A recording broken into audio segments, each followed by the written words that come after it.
Washington, circa. The White House views President Donald Trump's newly announced summit with Russian President Vladimir Putin as an opportunity to advance mutual interests on many fronts, but critics foresee an effort to underplay Russia's attacks on democracy and undermine traditional international alliances. The two leaders will discuss relations between the United States and Russia and a range of national security issues, the White House said of the July 16 meeting in Helsinki, Finland. "We're looking forward to it," Trump told a pool reporter during a tour of a Foxconn warehouse in Wisconsin.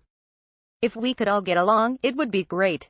The world has to start getting along." Shortly before the summit details were confirmed Thursday morning, the president unleashed his latest defense of Putin against the conclusions of the FBI, CIA, and NSA that the Russian government was responsible for interference in the 2016 presidential election. "Russia continues to say they had nothing to do with meddling in our election," Trump tweeted. "Where is the DNC server, and why didn't shady James Comey and the now disgraced FBI agents take and closely examine it? Why isn't Hillary, Russia being looked at? So many questions, so much corruption." In January 2017, just before Trump took office, the intelligence agencies released a public report accusing Russia of engaging in hacking and propaganda efforts directed by Putin. The CIA and FBI concluded with high confidence that the intent behind those measures was to help Trump, but the NSA only had moderate confidence in that finding. National Security Advisor John Bolton was in Moscow Wednesday meeting with Putin and his aides about a possible summit. Putin confirmed to reporters an agreement was reached about the meeting, but details were not released at the time. "Even in earlier days, when our countries had differences and our leaders and their advisors met, and I think that was good for both countries, good for stability in the world. President Trump feels very strongly on that subject," Bolton said. The summit will mark Trump's third face-to-face meeting with Putin, though the Russian leader recently said they speak by phone regularly. U.S. officials have been circumspect about exactly what will be on the agenda in Helsinki, but the U.S. needs Putin's cooperation to address crises in Eastern Europe, Iran, Syria, and North Korea. Both President Trump and President Putin feel that it's important for these two leaders of these two critically important countries to get together and discuss their mutual problems and areas of cooperation, Bolton told reporters at a press conference in Moscow Wednesday. "It's something that I think both feel will contribute to improvements in the U.S.-Russia bilateral relationship and instability around the world." Trump entered the White House promising to improve relations with Russia, as presidents have since the end of the Cold War. While Presidents Barack Obama and George W. Bush eventually soured on Putin, Trump continues to argue working together with Russia would be in the best interest of the U.S. and the world. "I think the president unfortunately is looking to reset relations without holding Russia to account for its past actions and current actions to undermine U.S. interests," said Mark Simikovsky, a non-resident senior fellow at the Atlantic Council's Eurasia Center who previously dealt with Russia and NATO issues at the Department of Defense.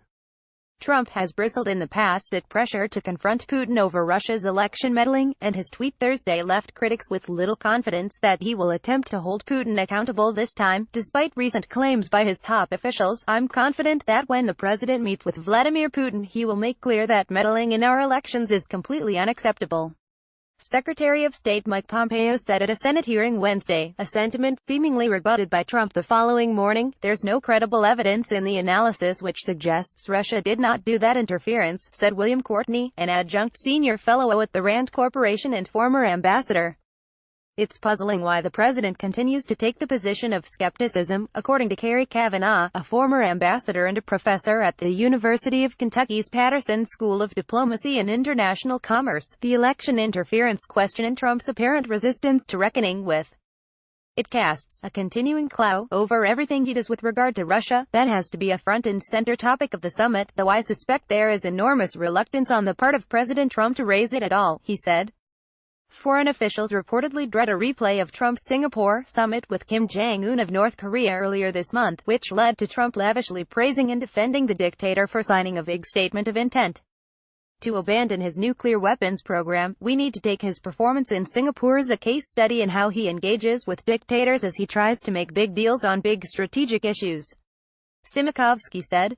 Considering events in Singapore and Trump's positivity toward Putin and Chinese President Xi Jinping, experts see a pattern emerging in the president's interactions with Democratic allies and authoritarian strongmen that may be reinforced in Helsinki. The background political optics are a little strange because Trump seems to be doing better with authoritarian leaders than he is with traditional allies, Kavanaugh said.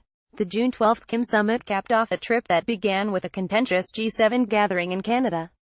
Trump arrived late, left early, refused to sign a joint statement, and lashed out at Canadian Prime Minister Justin Trudeau for days afterward for challenging his trade policies. Helsinki meeting will come days after Trump is scheduled to attend a two-day summit of NATO leaders in Brussels, creating another opportunity for diplomatic disarray.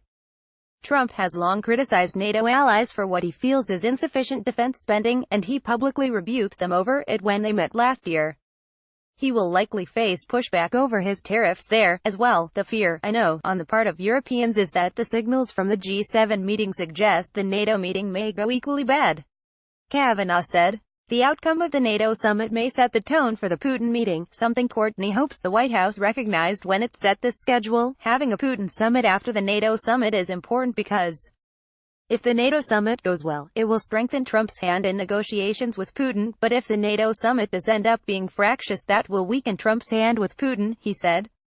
After meeting with Kim, Trump announced the suspension of joint military exercises with South Korea, reportedly without discussing it with allies first.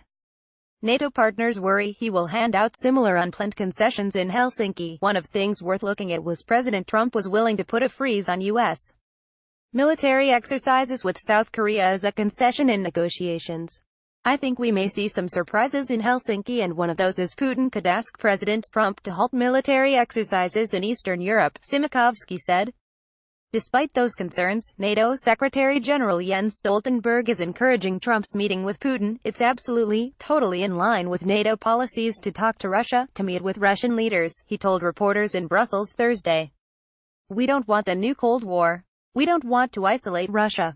We want to strive for a better relationship. As with the Kim summit, some say Trump accepting the meeting at all amounts to a victory for Putin, even though Putin interferes in U.S. electoral process. Sure, we're still willing to meet him, Kavanaugh said. There's a case to be made. We should always be having a dialogue.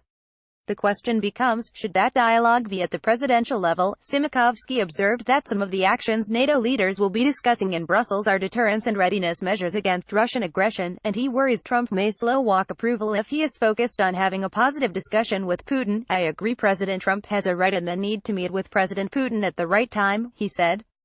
I don't believe the right time is a snap meeting with little preparation right after a NATO summit. The Trump administration has forged a complicated relationship with Putin's Russia.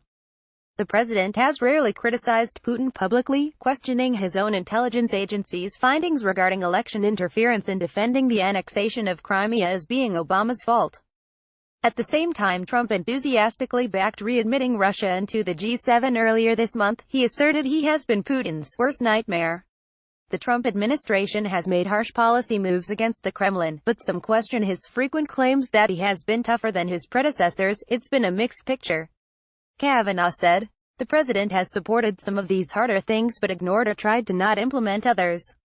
He hasn't been willing to acknowledge the interference in the election, and I think that's because he feels it questions in some sense the legitimacy of his own election. The selection of Helsinki as the summit site carries clear historical resonance. In 1975, President Gerald Ford signed off on a multilateral agreement in Helsinki intended to improve relations between the Soviet Union and the West. In 1990, President George H.W. Bush met Soviet President Mikhail Gorbachev in the Finnish capital for one of a series of summits between the two leaders on foreign policy issues. According to Courtney, Trump's Singapore meeting with Kim was much more about atmospherics than policy, producing only a brief statement of agreement. With Putin, optics will still be important, but Trump may be able to find more significant common ground. I would expect the outcome of this to be a bit more concrete than the Kim summit, he said.